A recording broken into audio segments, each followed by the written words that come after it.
I'm going to tell you the most dangerous truth about your rights. Police are allowed to lie to you. They're trained to deceive. The moment you step into that interrogation room, you're in a high-stakes psychological game designed to break your will and secure a confession, guilty or not. Hi, I'm North Carolina criminal defense attorney J. Scott Smith, and I've been practicing law for over 18 years. This isn't theoretical. False confessions are a leading cause of wrongful conviction. In this video, we're dissecting the top 5 police interrogation techniques that rely on outright deception. And stick around, because the 3 simple phrases you need to memorize can shut down every single one of these psychological attacks. You need to know your rights to protect your freedom. Lie number 1, we have the evidence right here. It's over. This is the false evidence ploy.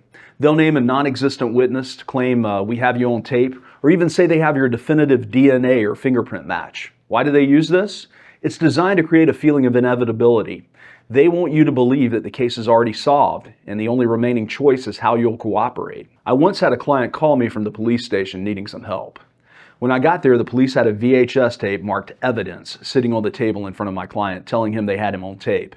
They didn't. It was just a ploy. We left immediately. Remember, if they truly had ironclad proof, they wouldn't need your voluntary statement. Silence is always your best defense here. Lie number 2. Tell me what really happened. This is off the record. This is the oldest trick in the book. They might try the good cop, bad cop routine where one officer acts like your friend, pretending they just want to hear your side of the story and saying, hey man, this is just between you and me. The legal reality is there's no such thing as off the record during a police interview. Every single utterance, every sigh, every admission, it's all being used to build a case against you. The psychological play. They're cultivating false trust to make you waive your right to remain silent and provide them with a missing piece of evidence that they need. Lie number 3. Just take this lie detector test to clear your name. So you take it, and then they come back. You failed, so you must be lying.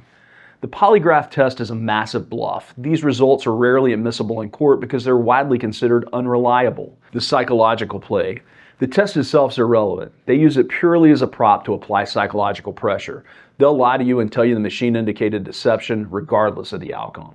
This is designed to panic the suspect, especially the innocent, into thinking the only way out is to confess and explain. Never, under any circumstances, agree to a polygraph without a lawyer. It's a trap. Lie number 4. We know you did it. Did you plan this or was it just a mistake? Pick one. This is the insidious alternative question, a hallmark of the Reed technique. They only offer 2 options, both of which assume your guilt: a premeditated crime or a lesser accidental one. The psychological play. This tactic is called minimization. They're downplaying the severity of the crime. It was just a mistake. Listen, we've all lost our temper, to give you an appealing emotional exit. They're hoping you'll jump at the chance to confess of the accident instead of the plan, thereby giving them a full confession of the crime. Don't be fooled. Confessing to a mistake is confessing to a crime. Lie number 5. You're not under arrest. We just need to talk to you down at the station. This is the trick used when police want to bypass your Miranda rights. They call it a voluntary interview or a casual chat. The legal advantage. If you're not technically in custody, if you theoretically feel free to leave, they don't have to read you your rights. This allows them to use hours of potentially incriminating statements against you, arguing that they weren't coerced. Your ultimate defense. This lie comes with one crucial defense. If the officer ever asks you to come down to the station, you must immediately ask this question: am I free to go? Ask it multiple times. If they say yes, leave immediately and silently. If they say no or dodge the question, you're being detained. At that moment, you must immediately invoke your rights. Never consent to a voluntary police interview without your criminal defense attorney present. Now you know the lies. Here's how you deploy your ultimate legal defense. The police rely on you being afraid, confused, or polite. Don't be any of these things. You must be clear, concise, and unwavering. You need 3 simple, powerful phrases. First, I invoke my right to remain silent. This is your 5th Amendment shield. Second, I want a lawyer. This is your 6th Amendment right. And third, I do not consent to any searches. This covers your car, your phone, your home. Your mantra is simple. I invoke my right to remain silent and I want an attorney. Say it once, say it clearly, then stop talking. Don't argue about why you need one.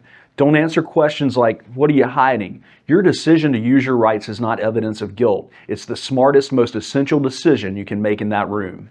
These lies, these police tactics are responsible for tearing apart lives through false confessions. Don't be a statistic. If you or a loved one are ever questioned by police, remember these lies. Know your rights and remember those powerful phrases. They're your legal shield. If you want to know more about tricks police use to violate your rights, check out this next video, 5 tricks cops use to search your car. I'll see you over there. And remember, arrested doesn't mean guilty.